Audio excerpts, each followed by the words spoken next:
Anne Boleyn, second wife of Henry and mother of a future Queen Elizabeth. Anne Boleyn had 3 years as queen consort before Henry tired of her. Accused of adultery, incest and witchcraft, she faced an executioner's sword with her head held high on May 19, 1536. The executioner was reported to have said, "Where is my sword?" before striking the single blow necessary, apparently in an effort to ease Anne's anticipation by making her think she had a few moments more.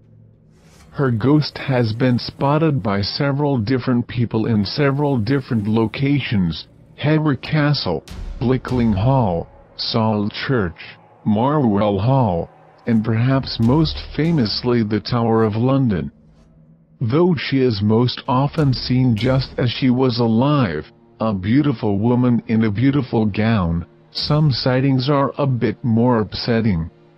More unlucky individuals will see her as she was just after death, headless, often with the head tucked under one arm. It has become such an iconic image, it is often parodied in movies and television, and more elaborate Halloween costumes. One must not forget, however, what you would think if such a vision approached you in some dark corridor one night.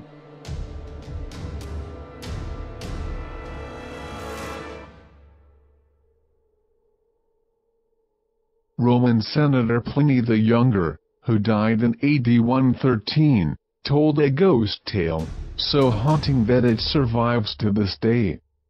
There was at Athens, a large and roomy house, which had a bad name, so that no one could live there.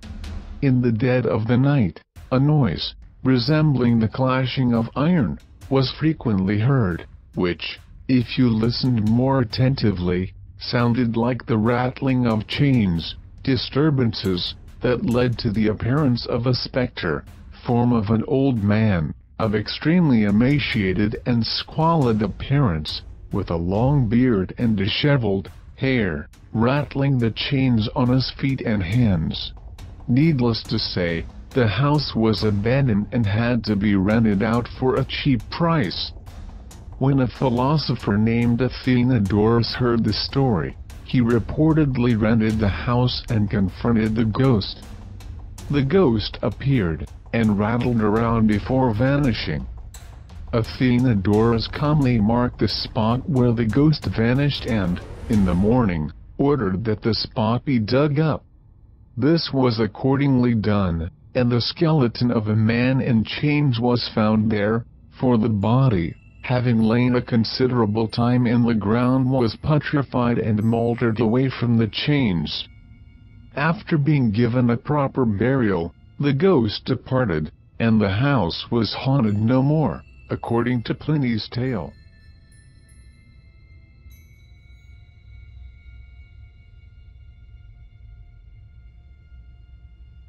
Ghosts of the Stanley Hotel.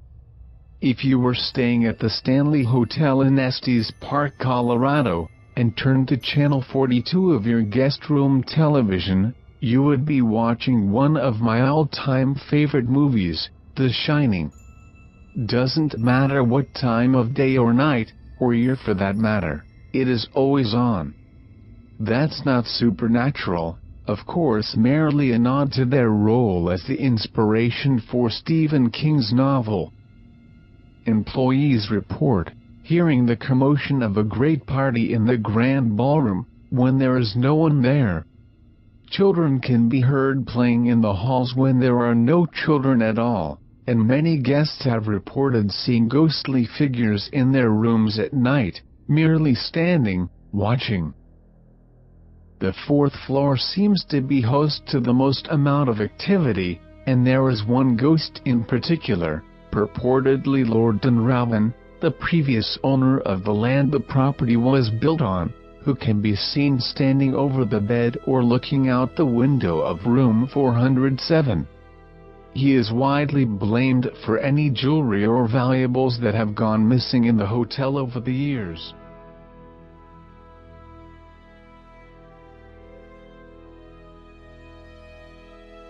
Kate Morgan Hotel del Coronado.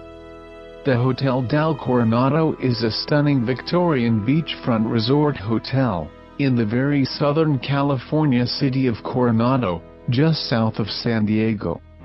It was only 4 years open when Kate Morgan, a pretty young woman in her mid-20s, checked into the hotel alone under the name Lottie A. Bernard, from Detroit.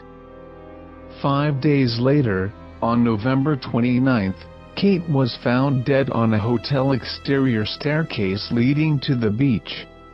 She had a gunshot wound to the head, which the San Diego County coroner later determined to be self-inflicted. Today, Kate's spirit seems to have remained at the Del, where she tends to occupy her former guest room. But her beautiful vision and ghostly pranks can be experienced throughout the rambling resort and grounds. As described in the hotel published book, Beautiful Stranger, The Ghost of Kate Morgan and the Hotel del Coronado, Kate is a relatively harmless ghost. She generally limits her activity to fleeting appearances and inexplicable antics. From that point on, strange phenomena have been reported at the hotel: strange noises, lights flickering on and off, television set that turns on and off by itself, and even the occasional ghostly woman in Victorian garb wandering the halls.